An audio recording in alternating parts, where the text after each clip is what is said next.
ഇത് നമുക്കൊക്കെ പറ്റിപ്പോയ ഏറ്റവും വലിയ തെറ്റെന്താണെന്നറിയൂ? നമ്മുടെ സൃഷ്ടാവായ റബ്ബിനെ നമ്മൾ അറിഞ്ഞില്ല.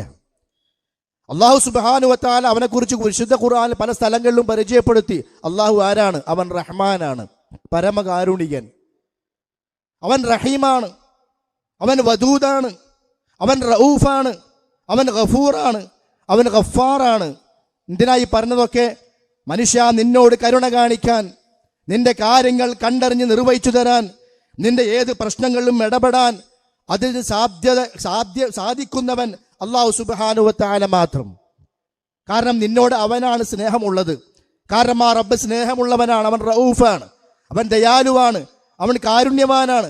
ഈ വിശേഷണങ്ങളെല്ലാം അള്ളാഹുവിനെ കുറിച്ച് വിശുദ്ധ ഖുർആനിലൂടെ അള്ളാഹു സുബ്ഹാനഹു വ തആല പരിചയപ്പെടുത്തുമ്പോൾ ഇന്ന് നമുക്ക് നാടുകളിൽ പലപ്പോഴും കേൾക്കാൻ സാധിക്കുന്നത് പലപ്പോഴും അള്ളാഹുവിനെ കുറിച്ചുള്ള മഹത്വങ്ങളല്ല. അതല്ലെങ്കിൽ അള്ളാഹുവിൻ്റെ വിശേഷണങ്ങളോ അള്ളാഹുവിൻ്റെ മഹത്വങ്ങളോ അല്ല. നേരെ മറിച്ച് ഇന്ന മഹാൻ, അയാൾ ഇന്ന കഴിവുള്ള ആളാണ്, ഇന്ന മഹാൻ അയാൾ ഇന്നതൊക്കെ നിയന്ത്രിച്ചു കൊണ്ടിരിക്കുന്നുണ്ട്, ഇന്ന മഹാൻ അയാൾക്ക് ഇന്ന ഇന്ന വിശേഷണങ്ങളൊക്കെ ഉണ്ട്, ഇന്ന മഹാൻ അയാൾ ഇന്ന ഇന്ന കറാമത്തുകളൊക്കെ കാണിച്ചിട്ടുണ്ട് എന്ന് പറഞ്ഞ് ആ ആളുകളെ മഹത്വവൽക്കരിച്ച് അവരുടെ പിറകെ, അതല്ലെങ്കിൽ അവർ മറമാടപ്പെട്ട് കിടക്കുന്ന ഖബറുകളിലേക്ക്, അതല്ലെങ്കിൽ ആ ആളുകളുടെ പേരിൽ ഉണ്ടാക്കപ്പെട്ട മാലമൗലിദുകളിലേക്ക് ജനങ്ങളെ കൊണ്ടുപോകുന്ന, അല്ലെങ്കിൽ ജനങ്ങൾ നീങ്ങിക്കൊണ്ടിരിക്കുന്ന ഒരു ദുരവസ്ഥ ഇന്ന് നമ്മുടെ നാട്ടിലുണ്ട്. നമ്മൾ ആദ്യം ചെയ്യേണ്ടത് എന്താണെന്നറിയൂ? അള്ളാഹിനെ കുറിച്ച് അറിയല. ആ അള്ളാഹുവിനെ അറിയുമ്പോഴാണ് ആ റബ്ബിനോട് പറയുക. ആ റബ്ബ് കാരുണ്യവാനാണെന്ന് അറിയുമ്പോഴല്ലേ റബ്ബിന്റെ കാരുണ്യം ചോദിക്കുകയുള്ളൂ. വിശുദ്ധ ഖുർആനിൽ അല്ലാഹു സുബ്ഹാനഹു വ തആല അവനെക്കുറിച്ച് പരിചയപ്പെടുത്തുകയാണ് പല വചനങ്ങളിലൂടെ. സൂറത്തു സുമറിന്റെ 53-ാമത്തെ വചനം, ഖുൽ യാ ഇബാദിയല്ലദീന അസ്റഫൂ അലാ അൻഫുസിഹിം ലാ തഖ്നതൂ മിർ റഹ്മത്തില്ലാഹ് ഇന്നല്ലാഹ യഗ്ഫിറുദ്ദുനൂബ ജമീഅ ഇന്നഹു ഹുവൽ ഗഫൂറുർ റഹീം. ഖുൽ, നബിയെ പറയുക. എന്താ പറയേണ്ടത്? അല്ലാഹു തആല പറയാ നബിയോട്, യാ ഇബാദി, എൻ്റെ അടിമകളെ. അള്ളാഹിൻ്റെ ആ വിളിയിൽ എത്ര സ്നേഹമുണ്ട്! എൻ്റെ അടിമകളെ. ഇനി ഏത് അടിമകൾ? എല്ലാം തികഞ്ഞ് എല്ലാ നിലക്കും മുത്തഖീങ്ങളായി, ഇനി ഒരു തെറ്റും ബാക്കിയില്ല, എല്ലാം റബ്ബ് പൊറുത്തു കൊടുത്ത് സ്വർഗത്തിലേക്ക് ഒരുങ്ങി നിൽക്കുന്ന ആളുകൾ, അവരെയാണോ അള്ളാഹ് വിളിക്കുന്നത്? അല്ല. യാ ഇബാദിയല്ലദീന അസ്റഫൂ അലാ അൻഫുസിഹിം, പാപങ്ങളിൽ അതിര് കവിഞ്ഞു പോയ എൻ്റെ അടിമകളെ. അപ്പൊ ആ റബ്ബിന് നമ്മോടുള്ള സ്നേഹത്തിന്റെ അങ്ങേയറ്റം എത്രയാണ്! എന്നാൽ എന്താ റബ്ബ് പറയുന്നത്? ലാ തഖ്നതൂ മിർ റഹ്മത്തില്ലാഹ്, അള്ളാഹിന്റെ കാരുണ്യത്തെ തൊട്ട് നിങ്ങൾ നിരാശരാകരുത്. ഇന്നല്ലാഹ യഗ്ഫിറുദ്ദുനൂബ ജമീഅ, എല്ലാ പാപങ്ങളും പൊറുക്കുന്നവനാണവൻ. അവ നമ്മൾ ആ റബ്ബിന്റെ മഗ്ഫിറത്ത് മനസ്സിലാക്കുക, ആ റബ്ബിന്റെ വിശാലമായ റഹ്മത്ത് മനസ്സിലാക്കുക. നബ്ബി ഇബാദി അന്നി അനൽ ഗഫൂറുർ റഹീം, സൂറത്തുൽ ഹിജ്റിന്റെ 49-ാമത്തെ ആയത്ത്. എൻ്റെ അടിമകളോട് പറയണം, അവരെ അറിയിക്കണം, ഞാൻ ഗഫൂറാണ്, ഞാൻ റഹീമാണ്. ആ അല്ലാഹു തആലയാണ് സഹോദരന്മാരെ നമ്മിലേക്ക് ഏറ്റവും അടുത്തവൻ. നമ്മിലേക്ക് ഏറ്റവും അടുത്തവൻ നമ്മുടെ കൈപ്പത്തി ഇങ്ങനെ ചേർത്ത് വെച്ച് അത് രണ്ട് കൈയും അടുത്തു നിൽക്കുകയാണ്. ഇനി ഈ രണ്ട് കൈകളെ അടുപ്പിക്കുന്ന മറ്റൊന്നില്ല. അതിനെ ഇനിയും അടുപ്പിക്കാൻ വേണ്ടി ഇടയിൽ ഒന്ന് കൊണ്ടുവന്നാൽ രണ്ട് കൈകളും അകലുകയാണ് ഉണ്ടാവുക. കാരണം റബ്ബ് നമ്മളെ പരിചയപ്പെടുത്തി തന്നു, ഞാൻ നിങ്ങളിലേക്ക് ഏറ്റവും അടുത്തവനാണ്. വനഹ്നു അഖറബു ഇലൈഹി മിൻ ഹബിലിൽ വരീദ്, മനുഷ്യന്റെ ജീവനാഡിയേക്കാൾ അടുത്തവനാണ്.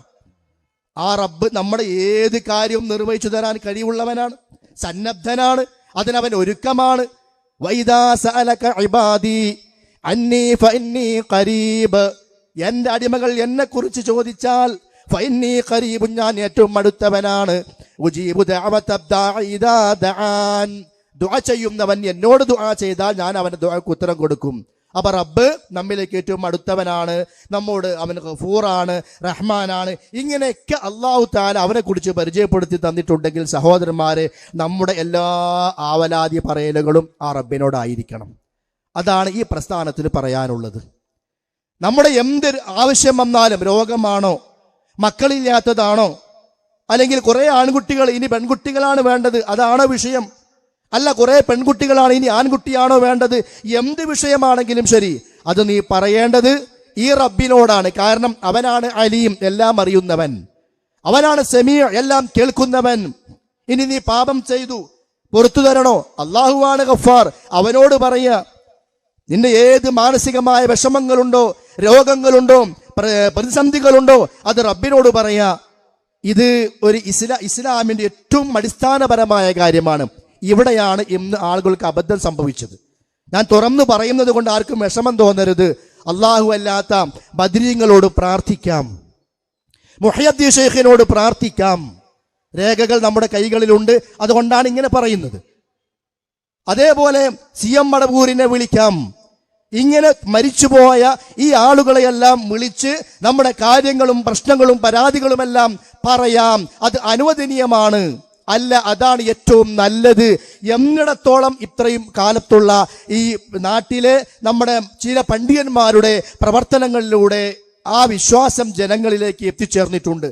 എത്രത്തോളം എന്ന് വെച്ചാൽ ഈ അടുത്ത കാലത്ത് കേൾക്കാൻ കഴിഞ്ഞൊരു പ്രഭാഷണമാണ്. എന്താണെന്നറിയോ? സമസ്ത ഉണ്ടാക്കിയതു തന്നെ എന്തിനാണെന്നറിയാമോ? യാ ഷെയ്ഖ് യാ മുഹയ്യദ്ദീൻ അബ്ദുൽ ഖാദിർ ജീലാനി എന്ന് വിളിക്കൽ അനുവദനീയമാണ്, അത് വിളിക്കാൻ പറ്റും എന്ന് പഠിപ്പിക്കാനാണ് സമസ്തയുണ്ടാക്കിയത് എന്ന് നമ്മുടെ ബഹുമാനപ്പെട്ട ഉസ്താദുമാർ പ്രസംഗിക്കുമ്പോൾ ഞങ്ങൾക്ക് അള്ളാഹുവിന്റെ ദീന് പറയാതിരിക്കാൻ നിർവാഹമില്ല. പ്രത്യേകിച്ച് കേരളത്തിൽ നമ്മുടെ പ്രസ്ഥാനം എന്തിനാ ഉണ്ടായത്? ഗൗസുൽ വിളിക്കണമെന്ന്, വിളിച്ചാൽ ഉത്തരം കിട്ടുമെന്ന്, വിളിക്കാൻ പറ്റുമെന്ന് ഗൗസുൽ ആലമിനെ യാ ഗൗസുൽ ആലം അശ്ശൈഖ് മുഹയ്യദ്ദീൻ അബ്ദുൽ ഖാദിർ ജീലാനി എന്ന ആവേശത്തോടെ വിളിക്കുന്ന ഒരു വലിയൊരു സംഘത്തെ പടുത്തുയർത്താനല്ലേ എന്ന മുഅ്മിനീങ്ങളെ. കാരണം ജനങ്ങൾ ഈ കാര്യം പഠിക്കേണ്ടതുണ്ട്. നാളെ പരലോകത്തെ വിചാരണയും പരലോകത്തെ മീസാനും പരലോകത്ത് നടക്കുന്ന സകലമാന വിഷയങ്ങളും അടിസ്ഥാനമായി കിടക്കുന്നത് തൗഹീദിലാണ്. അവിടെ അബദ്ധം സംഭവിച്ചാൽ എല്ലാ മേഖലകളിലേക്കുമുള്ള അബദ്ധമാണത്. അതിൽ അപകടം സംഭവിച്ചാൽ അത് എല്ലാ വിഷയങ്ങളിലേക്കും അപകടമാണ്. അതുകൊണ്ട് സഹോദരന്മാരെ, ചില കാര്യങ്ങൾ അതുമായി ബന്ധപ്പെട്ടുകൊണ്ട് മാത്രം ഇവിടെ വിശദീകരിക്കുവാൻ ആഗ്രഹിക്കുകയാണ്. അല്ലാഹു സുബ്ഹാനഹു വ തആല നമ്മോട് പറഞ്ഞ ഏറ്റവും അടിസ്ഥാനപരമായ ആദർശം ആ റബ്ബിനെ മാത്രം ആരാധിക്കുക എന്നുള്ളതാണ്. നമസ്കാരം ആരാധനയാണ്, നമ്മൾ സമ്മതിക്കുന്നു. സകാത്ത് ആരാധനയാണ്, നമ്മൾ സമ്മതിക്കുന്നു. ഹജ്ജ് ആരാധനയാണ്, നമ്മൾ സമ്മതിക്കുന്നു. എങ്കിൽ സഹോദരന്മാരെ, പ്രാർത്ഥനയും ആരാധനയാണ്. ആരാധനയല്ലാത്തൊരു പ്രാർത്ഥനയില്ല. വിശുദ്ധ ഖുർആനിലൂടെ അല്ലാഹു തആല പറഞ്ഞ ആശയമാണത്. ഖുർആനിൽ ദുആ എന്ന പദം കൊണ്ടുവന്ന് പിന്നെ അല്ലാഹു തആല ഇബാദത്ത് ഉപയോഗിച്ചിട്ടുണ്ട്. ഇബാദത്ത് എന്ന പദം പറഞ്ഞുകൊണ്ട് പിന്നെ ശേഷം അല്ലാഹു തആല ദുആ എന്ന പദം ഉപയോഗിച്ചിട്ടുണ്ട്. മാത്രവുമല്ല, പ്രാർത്ഥന ഇബാദത്താ ഹബീബേ എന്ന് നുഅ്മാനവർ പറയുന്നു നബിയിൽ നിന്ന്. അതുമാത്രമല്ല, ഇബാദത്തിനതു മജ്ജയാ എന്നും ഹദീസിൽ വന്നതും ശരി തന്നെയാൻ. എന്ത് കണ്ടാലും പാട്ടുണ്ടാക്കുന്ന നമ്മുടെ തടവാ ഉസ്താദ് പറഞ്ഞതാ, പ്രാർത്ഥന ഇബാദത്താ ഹബീബേ. നമസ്കാരം ഇബാദത്താണെങ്കിൽ അത് റബ്ബിനു മാത്രമേ പാടുള്ളൂ എങ്കിൽ, നോമ്പും മറ്റു കർമ്മങ്ങളും ഇബാദത്താണ് എങ്കിൽ, രോഗം മാറ്റണേ അതൊരു പ്രാർത്ഥനയാണ്, അസുഖം ഭേദമാക്കി തരണേ അത് പ്രാർത്ഥനയാണ്, ശിഫ നൽകണേ പ്രാർത്ഥനയാണ്, മക്കളെ നൽകണേ പ്രാർത്ഥനയാണ്. അതും റബ്ബിനോട് മാത്രമേ പാടുള്ളൂ. കാരണം എന്താ? അത് ഇബാദത്താ. ഇത് പഠിപ്പിക്കാനാണ് ലോകത്തുള്ള എല്ലാ നബിമാരും വന്നത്. ഇത് ഇങ്ങനെ ആവർത്തിച്ച് പറയുന്നത് എന്തിനു വേണ്ടിയാണെന്നറിയോ? പ്രാർത്ഥന അള്ളാഹുവോട് മാത്രം എന്നുള്ളത് ഇബ്ലീസിന്റെ വാദമാണ് എന്ന് നമ്മുടെ പണ്ഡിതന്മാർ എഴുതി വെച്ചിട്ടുണ്ട്. അപ്പൊ ആ ഇബ്ലീസിന്റെ വാദത്തിന്റെ ഗണത്തിൽ ആരൊക്കെ പെടുക എന്ന് നമ്മൾ ചിലപ്പോൾ പരിശോധിക്കേണ്ടി വരും. ലോകത്ത് കടന്നു വന്ന സകലമാന അമ്പിയാക്കന്മാരും അവരവരുടെ സമൂഹങ്ങളിലേക്ക് കടന്നു വരുമ്പോ അവിടെ വ്യഭിചാരമുണ്ട്, അവിടെ മദ്യപാനമുണ്ട്, അവിടെ ചൂതാട്ടമുണ്ട്, അവിടെ യുദ്ധങ്ങളുണ്ട്, അവിടെ പലിശയുണ്ട്, അവിടെ പിടിച്ചുപറിയുണ്ട്, അവിടെ പലതുമുണ്ട്. പക്ഷേ ആ വിഷയങ്ങൾ പറയുന്നതിന് മുമ്പ് ഏറ്റവും ആദ്യമായി ആ സമൂഹത്തോട് പറഞ്ഞ കാര്യം എന്താ? ജനങ്ങളെ, നിങ്ങൾ റബ്ബിനെ മാത്രം ആരാധിക്കുന്നവരായി മാറണം. അങ്ങനെ ഇബാദത്തിലേക്ക്, തൗഹീദിലേക്ക്, ഏകദൈവ വിശ്വാസത്തിലേക്ക് ക്ഷണിച്ചു. അതുകൊണ്ടാണ് ആയിഷ റളിയല്ലാഹു അൻഹ പറയുന്നത്, നബി സല്ലല്ലാഹു അലൈഹി വസല്ലം എങ്ങാനും മക്കയിൽ വന്നുകൊണ്ട് നിങ്ങൾ കള്ളു കുടിക്കരുതെന്ന് പറഞ്ഞാൽ ആളെ കിട്ടുമായിരുന്നില്ല, നിങ്ങൾ പലിശ വാങ്ങരുതെന്ന് പറഞ്ഞാൽ ആളെ കിട്ടുമായിരുന്നില്ല. പക്ഷേ നബി എന്താ ആദ്യം ചെയ്തത്? അവരെ തൗഹീദിലേക്ക് ക്ഷണിച്ചു. ഏകനായ റബ്ബിനെ കുറിച്ചുള്ള ബോധമുണ്ടാക്കി, ആ റബ്ബിന്റെ കഴിവിനെ കുറിച്ചുള്ള ബോധമുണ്ടാക്കി, ആ റബ്ബിന്റെ പ്രവർത്തനങ്ങളെ കുറിച്ചുള്ള ബോധമുണ്ടാക്കി. എന്നിട്ട് ആ റബ്ബിന്റെ വഹദാനിയത്തിലേക്ക് ജനങ്ങളെ ക്ഷണിച്ചപ്പോ ജനങ്ങൾ റബ്ബിനെ ഉൾക്കൊണ്ടു. അങ്ങനെ റബ്ബിനെ ഉൾക്കൊള്ളേണ്ട പോലെ ഉൾക്കൊണ്ടപ്പോൾ മറ്റുള്ള തിന്മകളെല്ലാം അവർ മാറ്റിവെക്കാൻ തുടങ്ങി. അതുകൊണ്ട് തന്നെ ലോകത്തേക്ക് കടന്നു വന്ന സകല നബിമാരും ലോകത്തോട് പറഞ്ഞ ആദ്യത്തെ വിഷയം അല്ലാഹു തആല പരിചയപ്പെടുത്തി, വമാ അർസൽനാ മിൻ ഖബ്ലിക മിർ റസൂൽ ഇല്ലാ നൂഹി ഇലൈഹി അന്നഹു ലാ ഇലാഹ ഇല്ലാ അന ഫഅബ്ദൂൻ. ഞാനല്ലാതെ ഇലാഹില്ല, ഞാനല്ലാതെ ആരാധ്യനില്ല, അതുകൊണ്ട് എന്നെ മാത്രം നിങ്ങൾ ഇബാദത്തെടുക്കണമെന്ന് പറയാൻ വേണ്ടി അല്ലാതെ, അത് വഹി കൊടുത്തിട്ടല്ലാതെ ഒരു നബിയെയും നാം നിയോഗിച്ചിട്ടില്ല. എല്ലാ നബിമാരും അതാ പറഞ്ഞത്. ഈസാ അലൈഹി സ്വലാത്തു വസ്സലാം അതാ പറഞ്ഞത്, ഇന്നല്ലാഹ റബ്ബി വറബ്ബുക്കും ഫഅബ്ദൂഹു ഹദാ സിറാത്തും മുസ്തഖീം. അല്ലാഹുവാണ് എന്റെയും നിങ്ങളുടെയും റബ്ബ്, ആ റബ്ബിനെ മാത്രം നിങ്ങൾ ആരാധിക്കണം, അതാണ് ചൊവ്വായ പാത. ഇതേ ആശയമാണ് മൂസാ നബി പഠിപ്പിച്ചത്, ഇതേ ആശയമാണ് സ്വാലിഹ് നബി പഠിപ്പിച്ചത്, ഇതേ ആശയമാണ് നൂഹ് നബിയും ഹൂദ് നബിയും പഠിപ്പിച്ചത്. അല്ലാഹു അല്ലാത്ത ഔലിയാക്കന്മാർ നിങ്ങൾ വിളിച്ചോളൂ എന്ന് പറഞ്ഞിട്ടുള്ള, അമ്പിയാക്കളോട് പ്രാർത്ഥിച്ചോളൂ എന്ന് പറഞ്ഞിട്ടുള്ള, ഔലിയാക്കളെയും മഹാത്മാക്കളെയും നിങ്ങൾ സഹായം തേടിക്കോളൂ മരണശേഷം എന്ന് പറഞ്ഞിട്ടുള്ള ഒരു നബിമാരും ലോകത്ത് കഴിഞ്ഞു പോയിട്ടില്ല. എല്ലാ നബിമാരും പറഞ്ഞ ആശയം. പക്ഷെ നബിമാരുടെ കാലശേഷം തെറ്റുപറ്റി എന്നുള്ളത് വേറെ വിഷയം. ഈസാ അലൈഹി സ്വലാത്തു വസ്സലാമിനെ അല്ലാഹു തആല ഉയർത്തി. അദ്ദേഹത്തിന്റെ ആ ഉയർത്തപ്പെട്ടതിന്റെ 300 കൊല്ലങ്ങൾക്ക് ശേഷം സംഭവിച്ചത് എന്താ? പല ആളുകളും മതത്തെ കയ്യിലെടുത്തു. അള്ളാഹു പരിചയപ്പെടുത്തിയത് അവരെ കുറിച്ച് പുരോഹിതന്മാർ എന്നാണ്. ഇപ്പൊ എന്താ സംഭവിച്ചത്? ഇന്നല്ലാഹ റബ്ബി വ റബ്ബുക്കും ഫഅബ്ദൂഹു, എന്റെയും നിങ്ങളുടെയും റബ്ബായ അള്ളാഹു, അവനെ നിങ്ങൾ ആരാധിക്കണമെന്ന് പറഞ്ഞ് ഈസാ നബി അല്ലാഹു തആല അദ്ദേഹത്തെ ഉയർത്തി.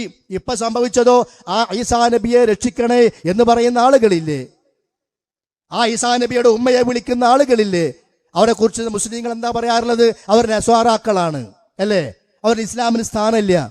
ഈസാ നബിയോട് പ്രാർത്ഥിക്കുന്നവൻ അവൻ ഇസ്ലാമിന് സ്ഥാനമില്ല, കാരണം അവൻ നസ്രാണിയാണ്, അവൻ ക്രിസ്ത്യാനിയാണെന്ന് പറയുന്നു. ഈസാ നബിയുടെ ഉമ്മയായ മറിയം ബീവിയോട് പ്രാർത്ഥിക്കുന്നവൻ നമ്മളെന്താ പറയാ? അവൻ നസ്രാണിയാണ്, അവൻ ക്രിസ്ത്യാനിയാണ്, അവൻ മുസ്ലിം അല്ല എന്ന് പറയാറില്ലേ?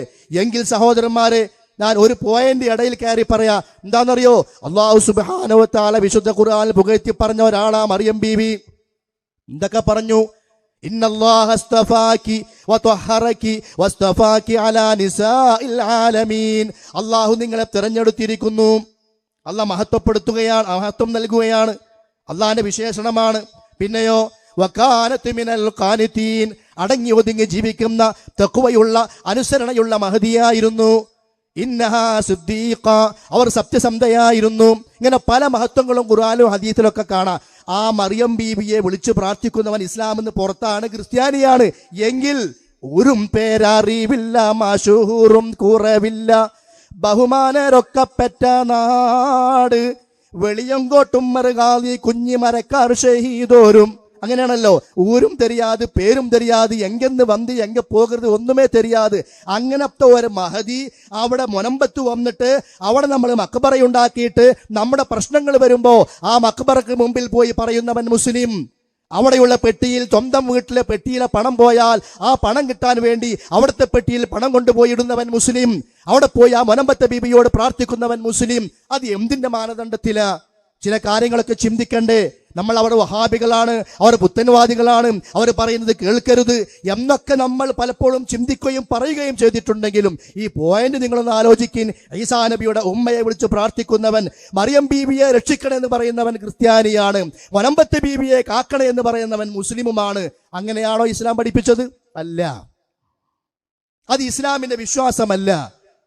നബി സല്ലല്ലാഹു അലൈഹി വസല്ലമക്ക് മുമ്പ് കഴിഞ്ഞു പോയ സകല നബിമാരും പഠിപ്പിച്ച ഏകനായ റബ്ബിനെ മാത്രം ആരാധിക്കുക എന്നുള്ള വിശ്വാസം, ആ ആരാധനയിൽ പ്രാർത്ഥനയും പെടും. ആ ആരാധന റബ്ബിന് മാത്രമായിരിക്കണം. അത് കല്ലിനോട് പാടില്ല, അത് മരത്തോട് പാടില്ല, അത് സൂര്യനോട് പാടില്ല, അത് ചന്ദ്രനോട് പാടില്ല. ലാ തസ്ജുദൂ ലിശംസി വലാ ലിൽ ഖമർ ഫസ്ജുദൂ ലില്ലാഹി അല്ലദീ ഖലഖഹുന്ന.